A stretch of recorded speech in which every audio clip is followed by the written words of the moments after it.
Hey everybody, what's up? Today is my final armor video, and we are going to be talking about light armor.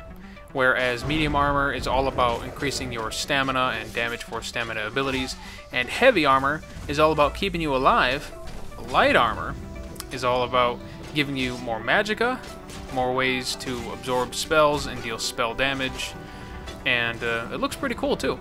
So let's dive in. As you could probably guess, light armor isn't going to give you a ton of physical resistance. It will help your spell-based resistance, but for the most part it's going to work on increasing your main magicka count, main magicka recovery stat, spell resistance, and spell penetration. And those are the key things to this armor. And it works for a lot of builds, and we'll go into what kind of builds medium armor will be useful for. But now it's time for the skills.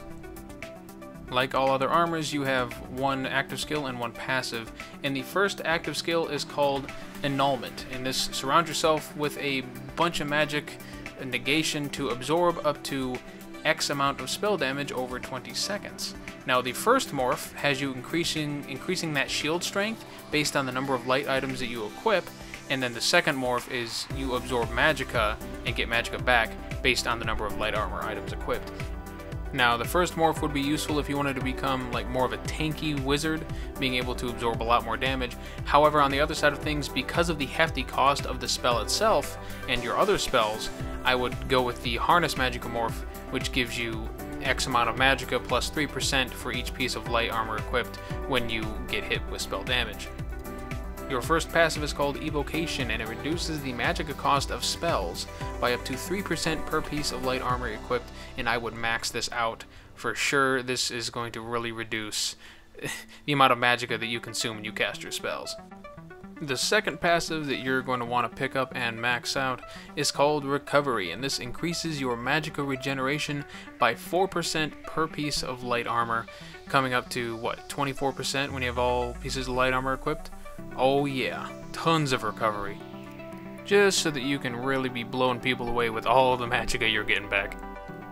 The third passive you'll be pumping skill points into is called Spell Warding. Now this increases your spell resistance for each piece of light armor equipped, which in the end comes out to be quite a lot, by a couple thousand I believe, once you've hit max level and all your armor pieces are equipped. This will allow you to face other wizards or other magicka based opponents with a little bit more, well, you'll live a little longer.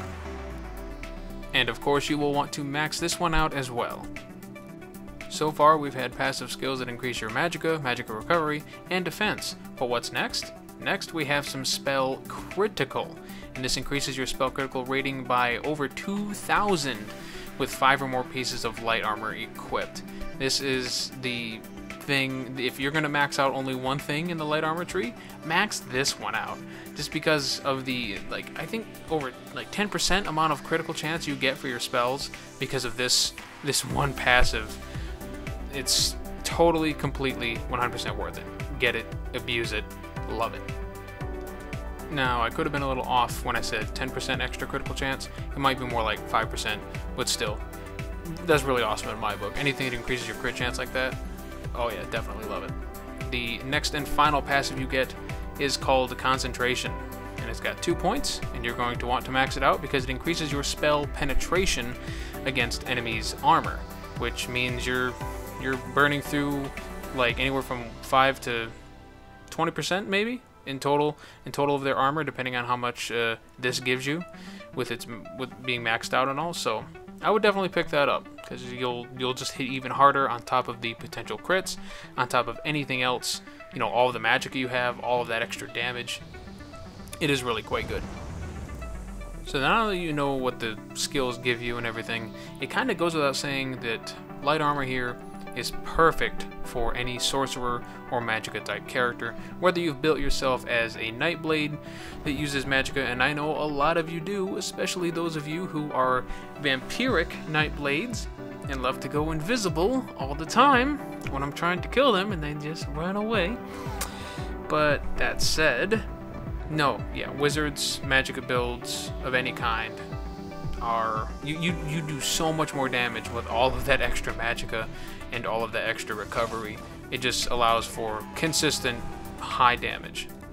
Sorcerers aside, light armor would also be useful on a Magicka-based Dragon Knight or Templar as a healer if you really wanted to have powerful heals, or as a Dragon Knight you wanted to be like just a really, I guess, you could still be somewhat tanky just through the skills alone the Dragon Knight has, but your Magicka-based spells like the fire-based ones would do a considerable amount of damage, and overall that build might work out, and I might have to test that sometime with my Dragon Knight. You know, just switch everything over to a Magicka-based build. How interesting would that be? I can't think of a class that wouldn't benefit from being a Magicka build and using light armor. I believe every class has Magicka-based skills. On the Nightblade, yeah, all of them. So that would probably work out pretty well.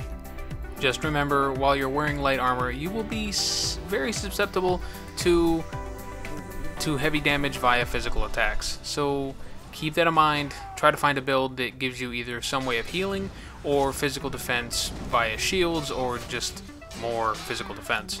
And then you should be fine as far as builds with light armor.